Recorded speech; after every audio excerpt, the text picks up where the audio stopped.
El Señor esté con ustedes. Y con tu espíritu. Proclamación del Santo Evangelio según San Marcos. Gloria a ti, Señor.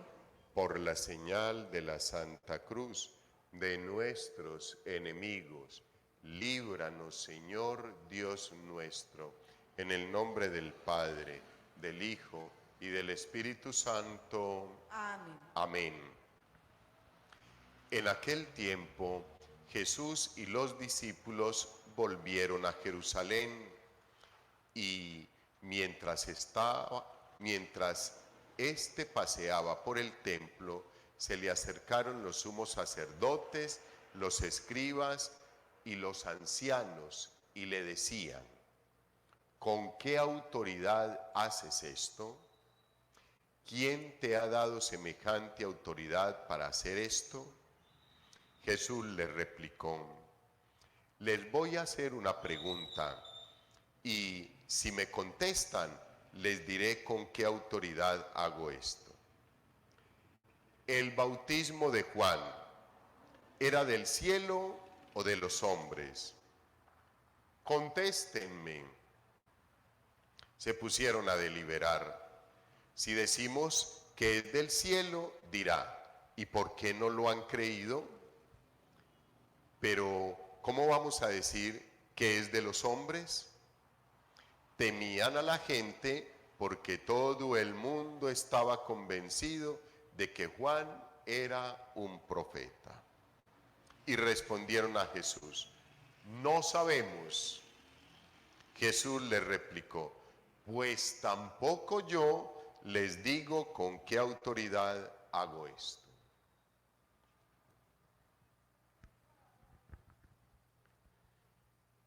Palabra del Señor. Gloria a ti, Señor Jesús. Pueden tomar asiento, queridos hermanos.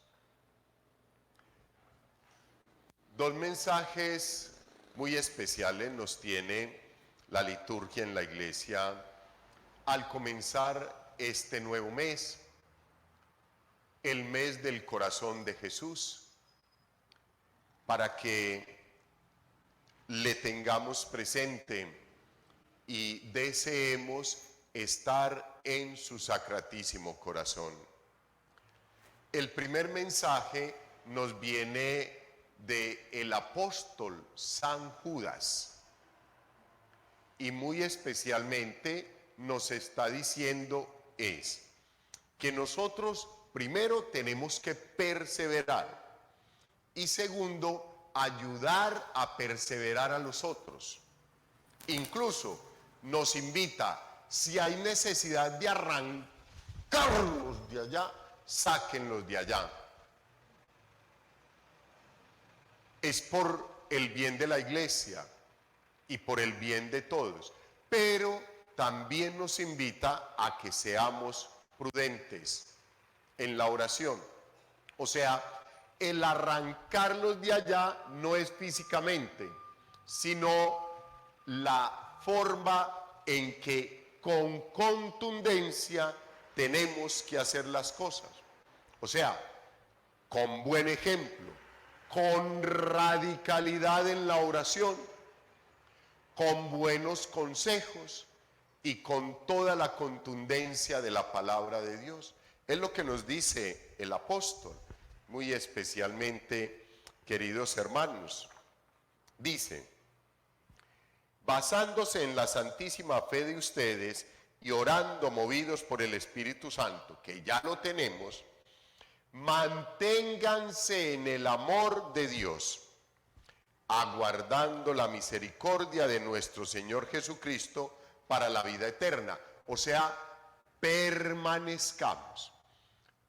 Tener perseverancia en la gracia que ya hemos recibido para no titubear, como luego nos va a decir.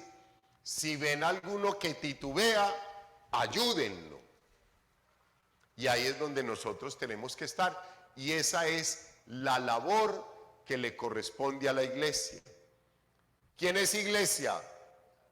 Nosotros somos iglesia. Esa es la labor que le corresponde a la iglesia. Y si tú y yo somos iglesia, es la labor que nos corresponde a nosotros. Tengan compasión con los que titubean. A unos sálvenlos arrancándolos del fuego. A otros muéstrenles compasión. Pero con cautela, aborreciendo hasta el vestido que esté manchado por el vicio. Es muy hermoso, hijos. Esto es lo que pensaría yo que puede ser la parte del texto bíblico del Evangelio donde el Papa Francisco ha soportado siempre su amor a todos, a todos. Que los medios de comunicación y que los que no quieren la iglesia aprovechen cualquier cosita que diga el Papa para ahí mismo armar el boom y querer por debajear al Santo Padre, eso es otra cosa. Pero el Santo Padre siempre ha dicho las cosas como son desde la parte y desde el texto bíblico y soportado en ellos. ¿Qué dice el texto bíblico? Hijos, con compasión por el pecador y con contundencia por el pecado. Eso es. ¿Hay alguna cosa ahí diferente que el Santo Padre haya dicho, que no lo haya dicho la palabra de Dios? Cristo Jesús nos ha dicho siempre lo mismo. Acojan al pecador, aborrezcan el pecado. Eso es. Es que el pecado no es el que lleva la imagen de Dios, es el pecador que lleva la imagen de Dios, que esa imagen se va desdibujando, se va transformando por el pecado. Y eso es lo que nosotros tenemos que llegar a limpiar en el hermano que comete el pecado, que comete la falta, no para condenarlo, sino para ayudarle. Acompañen a los que titubean, que todavía, todos hemos pasado por ahí, hijos, todos, unas veces sí, otras veces no. Que ya sean más veces que sí y menos que no, está bien, pero aún todavía hay momentos de titubeo, hay momentos donde decimos, entonces, si será esta la iglesia, no será, después de que pase esto, ¿qué habrá? Habrá un hueco y todos caeremos allá, nos iremos levantando y nos iremos yendo al reino de los cielos. O sea, hijos, es de las situaciones que en la fragilidad del ser humano el demonio aprovecha para molestarte, para ponerte ahí a titubear, y si te dejas llevar, te saca de la iglesia. Y ahí es donde nosotros, como iglesia, tenemos que ayudar con la oración, con el ejemplo, con los buenos consejos, las buenas palabras, las buenas acciones, a que los hermanos se fortalezcan y permanezcan, como nos dice el texto, perseverantes en el caminar de la fe. Y en el texto bíblico del Evangelio nos dice muy especialmente, queridos hermanos, en aquel tiempo Jesús y los discípulos volvieron a Jerusalén, y mientras éste paseaba por el templo, se le acercaron los sumos sacerdotes, los escribas y los ancianos, y le decían, ¿con qué autoridad haces esto? ¿A qué se refieren? 1, 2, 3. No, tiene que hacer una llamada. ¿A qué se está refiriendo? 2, 3, 10, 20. ¿A qué se está refiriendo el Señor? ¿A qué se refiere el texto bíblico? Ah, no, yo la vi leyendo ahorita el manual. No, Fieles, ¿a qué se refiere? a ser fieles, ¿A qué? a ser fieles. A ser fieles, que es esa respuesta tan maravillosa a mi vida. Gilmita, ¿qué es esa hermosura? Sí, pero no. A ver, Lucilita. La autoridad del Padre. Con la autoridad del Padre, ¡qué hermosura! Es una belleza de respuesta. Le voy a dar un abrazo a Lucilita. Sí, pero no. Hijos, ¿a qué se está refiriendo el texto? ¿Se dan cuenta, hijos? ¿Se dan cuenta? Se los expliqué la semana pasada. No, porque yo la vi ahorita mirando el manual. Usted ya me hizo chacuco. Vea, sea obediente. Hijos, ¿a qué se refiere? O sea, es que se dan cuenta, hijos, no contextualizamos y vamos leyendo así. O sea, si yo me pongo a leer esto, o sea, ¿de qué están hablando? Le están haciendo una pregunta al Señor, le están diciendo, oiga, háganos el favor y nos demuestra usted con qué derecho hace eso. ¿Qué es lo que está haciendo el Señor? Es correcto, hijos, es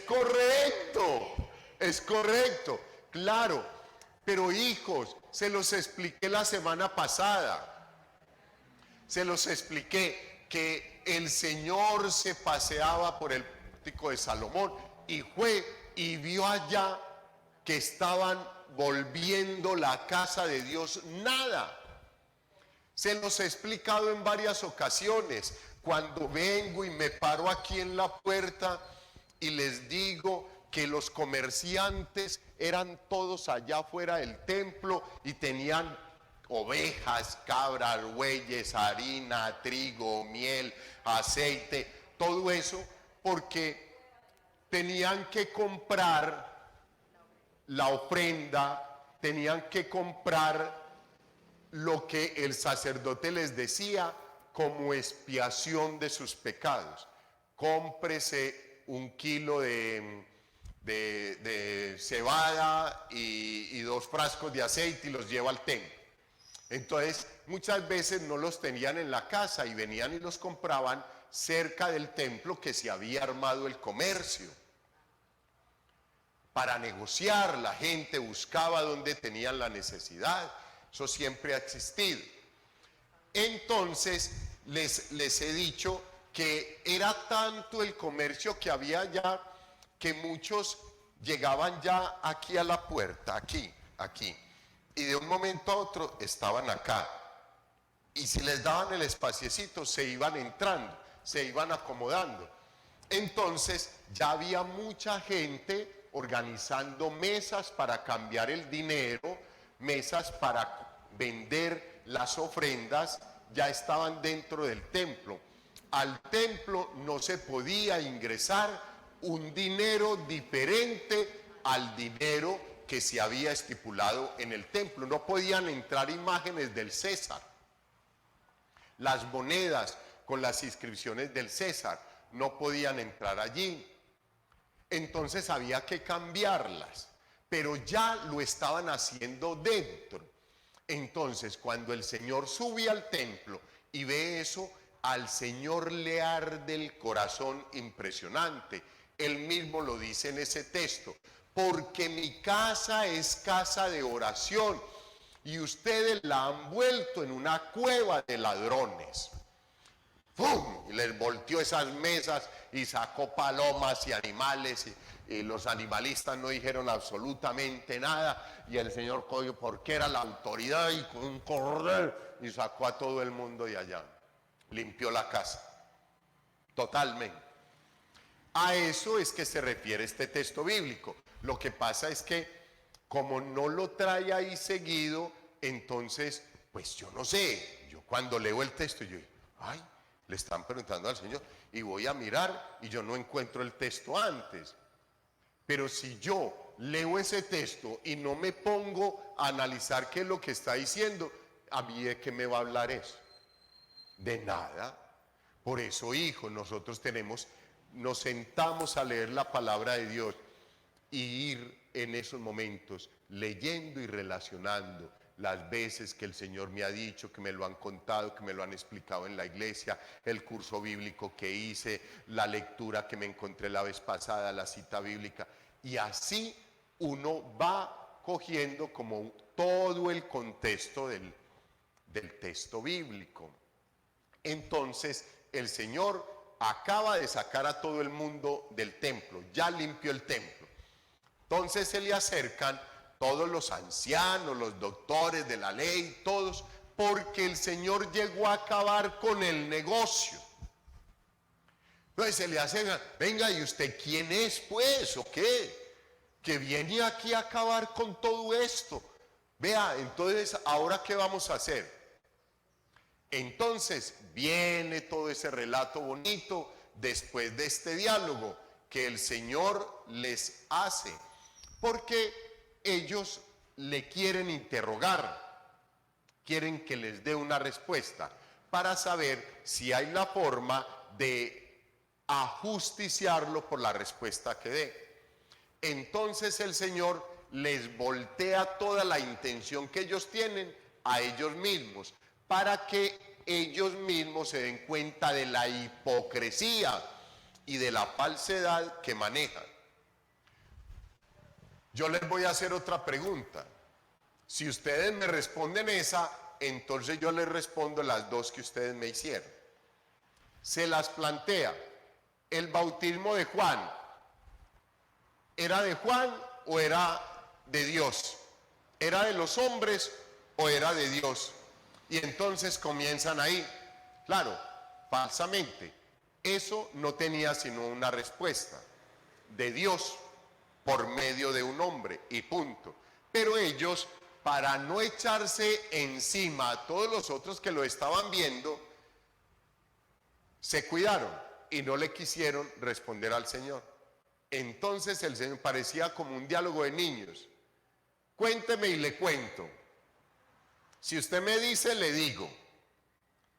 Ah, no me va a decir. Ay, usted no sabe lo que yo le iba a decir. Comienza ahí como ese jueguito, pero es la pedagogía del Señor para hacernos caer en cuenta a nosotros que Él tiene la respuesta de todo, y lo que le queramos preguntar al Señor, Él nos lo va a responder, pero no cualquier pregunta y cualquier bobada y cualquier tontería. Lo único que nosotros debemos preguntarle al Señor es: Señor, ¿cuál es tu querer en mi vida? Punto, no más. Señor, ¿será que va a llover por la tarde? Me pongo este vestido. Eso no me gusta, hijo.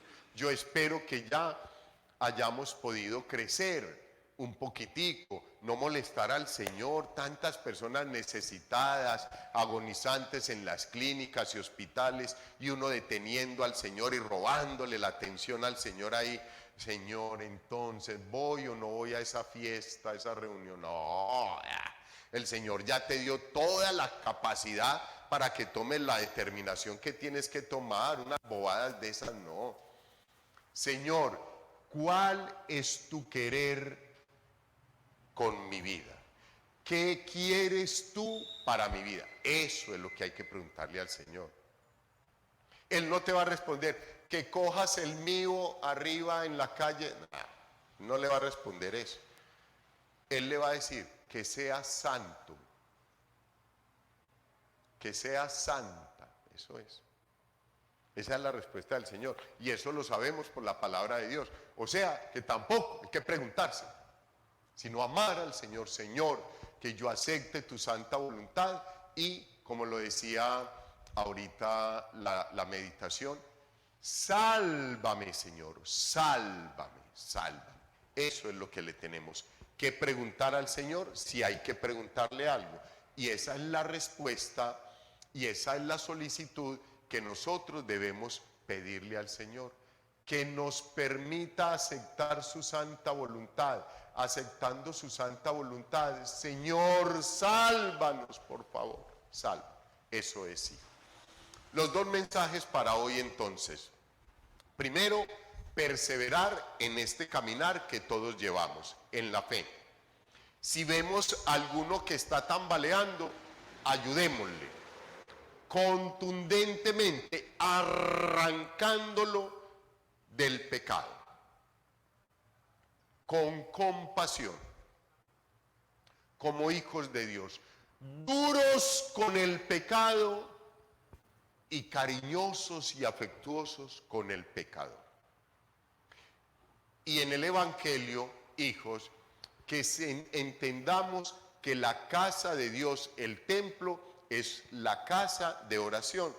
Por eso a muchos me ha tocado mirarlos y quedarme mirándolos, porque vienen a jugar al templo y a charlar al templo. No me gusta, no me gusta.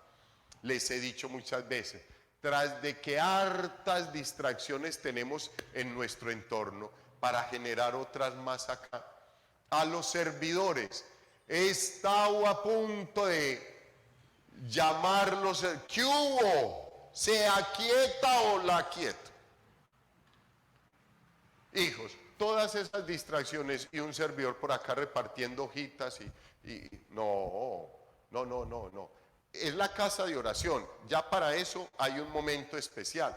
Uno tratando de que los fieles cojan, reciban, guarden en su corazón un mensaje de la palabra de Dios.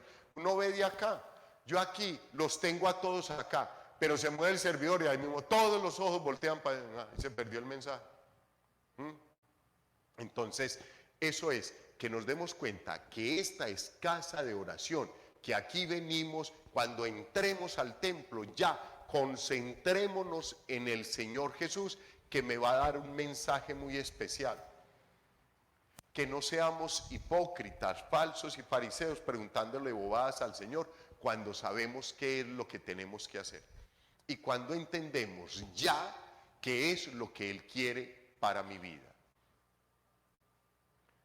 Gloria al Padre, al Hijo y al Espíritu Santo.